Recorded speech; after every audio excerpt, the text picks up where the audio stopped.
অখিলেশ যাদবের দল সমাজবাদী পার্টির কোনো রকম এমএলএ, এমপি, পৌরসভার কোনো রকম কাউন্সিলর, পঞ্চায়েতের কোনো সদস্য কেউ আছেন কিনা পশ্চিমবঙ্গের মাটিতে? এই তৃণমূল কংগ্রেস বাংলা, বাঙালি, বাঙালির অস্মিতা নিয়ে কথা বলেন। তৃণমূল কংগ্রেসের নেত্রী আবার অখিলেশ যাদবের সঙ্গে বিধানসভা নির্বাচনের আগে নবান্নে বৈঠক করছেন, আলোচনা করছেন। মানুষ এগুলোকে মেনে নেবে না। তার কারণ মানুষ বাংলার ক্ষেত্রে এই এসআইআরটা একটা মূল ফ্যাক্টর হয়ে দাঁড়াবে। এসআইআরটা যেমন বিজেপি একটা অপকৌশল নিয়েছেন, আবার ঠিক তৃণমূল কংগ্রেস মুসলমানদেরকে ইচ্ছাকৃতভাবে পরিকল্পনা করে ষড়যন্ত্র করে হয়রানির মধ্যে ফেলছেন। করতে পারবে না তৃণমূল কীভাবে সঙ্গে যুক্ত এসআইআরের সঙ্গে? এসআইআরটা সম্পূর্ণ হচ্ছে তৃণমূল কংগ্রেসের কর্মচারীদের দ্বারা। সুতরাং পশ্চিমবঙ্গ সরকারের নির্দেশে, মমতা বন্দ্যোপাধ্যায়ের নির্দেশে এগুলো সম্পূর্ণ হচ্ছে।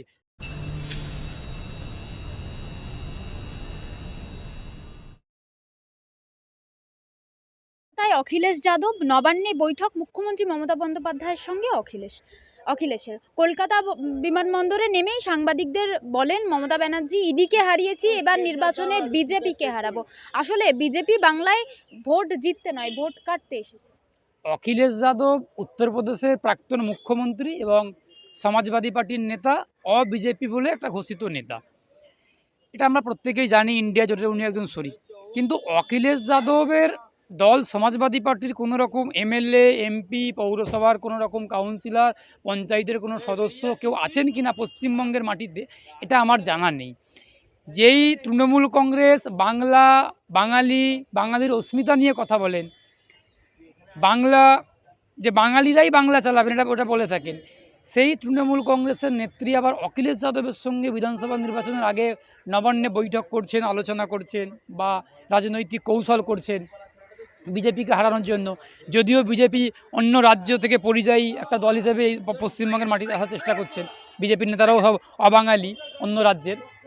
সুতরাং এটা ঠিক খুব একটা কতটা ফলপ্রসূ হবে এটা বলতে পারবো না, কিন্তু মানুষ এগুলোকে মেনে নেবে না। তার কারণ মানুষ বাংলার ক্ষেত্রে, বাংলার কাজ, কর্মসংস্থান, শিক্ষা, স্বাস্থ্য, এই দুর্নীতি, এ সমস্তগুলোর ভিত্তিতে এগুলো দেখে নির্বাচনে একটা দলকে নির্বাচিত করবেন। এই এসআইআরটা একটা মূল ফ্যাক্টর হয়ে দাঁড়াবে। এসআইআরটা যেমন বিজেপি একটা অপকৌশল নিয়েছেন নির্বাচন কমিশনকে কাজে লাগিয়ে, আবার ঠিক তৃণমূল কংগ্রেস মুসলমানদেরকে ইচ্ছাকৃতভাবে পরিকল্পনা করে ষড়যন্ত্র করে হয়রানির মধ্যে ফেলছেন, মুসলমান হিন্দু প্রত্যেকে হয়রানির মধ্যে ফেলছেন। কারণ এরা প্রশ্ন করতে পারে অনেকে তৃণমূল কীভাবে সঙ্গে যুক্ত এসআইআরের সঙ্গে? এসআইআরটা সম্পূর্ণ হচ্ছে তৃণমূল কংগ্রেসের কর্মচারীদের দ্বারা, রাজ্য সরকারের কর্মচারীদের দ্বারা। বিএলও থেকে শুরু করে ইআরও, এইআরও, ডিএম, বিডিও, এসডিও প্রত্যেকে কিন্তু পশ্চিমবঙ্গ সরকারের কর্মচারী। সুতরাং পশ্চিমবঙ্গ সরকারের নির্দেশে, মমতা বন্দ্যোপাধ্যায়ের নির্দেশে এগুলো সম্পূর্ণ হচ্ছে।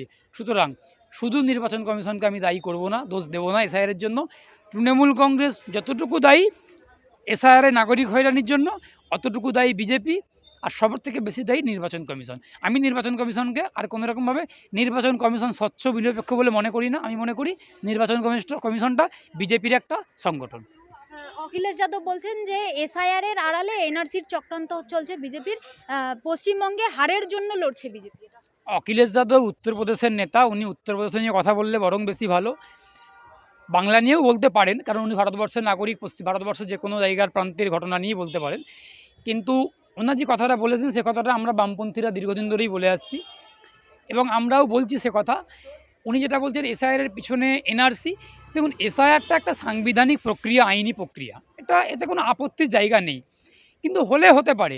আমাদের বক্তব্য স্বচ্ছভাবে, নিরপেক্ষভাবে, সাংবিধানিক নিয়মকানুন মেনে, আইনি প্রক্রিয়া মেনে, কোনো রকম বিজেপি আরএসএসের অঙ্গুলিহীন হলে না চলে, বিজেপির কথা মতো না হেঁটে নির্বাচন কমিশন স্বচ্ছভাবে, নিরপেক্ষভাবে এসআইআরটা সম্পূর্ণ করুক। তাতে আমাদের বামেদের হোক, যে কোনো পলিটিক্যাল পার্টির নেতাদের হোক বা আমরা সাধারণ মানুষ, আমাদের মদত থাকবে। কিন্তু নির্বাচন কমিশন যদি রাজনৈতিক বিজেপির মতো কাজ কারবার করে, বিজেপিকে ক্ষমতায় বসিয়ে দেওয়ার চেষ্টা করে, তৃণমূলকে ক্ষমতায় বসিয়ে দেওয়ার চেষ্টা করে, এটা তো আমরা মেনে নেব না। আমরা এই জায়গাটা বিরোধিতা করছি। এসআইআরের খুব একটা প্রভাব পড়বে, খুব একটা দারুণ প্রভাব পড়বে। আগামী 26-এর বিধানসভা নির্বাচনে এসআইআরের প্রভাবটা খুবই প্রভাব পড়বে।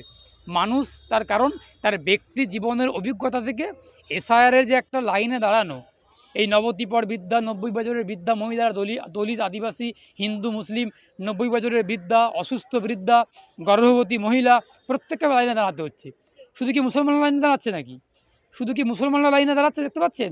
হিন্দু, মুসলমান, দলিত, আদিবাসী প্রত্যেকে দাঁড়াচ্ছেন। গর্ভবতী মহিলা, অসুস্থ, নবদ্বীপের বৃদ্ধা, ৮০ বছর বয়সের বয়স্ক লোক, প্রতিবন্ধী প্রত্যেকে দাঁড়াচ্ছেন। সুতরাং মানুষ তার ব্যক্তি জীবনের একটা অভিজ্ঞতা সঞ্চয় করছে। এই তিক্ত অভিজ্ঞতা থেকে আগামী ২৬-এর নির্বাচনে বিজেপি এবং তৃণমূলকে মানুষ ধুয়ে মুছে সাফ করে দেবে। বাম, গণতান্ত্রিক, ধর্মনিরপেক্ষ, প্রগতিশীল দলের নেতৃত্বে যে জোট হবে, সেই জোটে আইএসএফ থাকতে পারে, কংগ্রেস থাকতে পারে, সবাইকে নিয়ে যে জোট হবে, সেই জোট আগামী দিনে ২৬-এর নির্বাচনে খুব ভালো একটা রেজাল্ট করবে।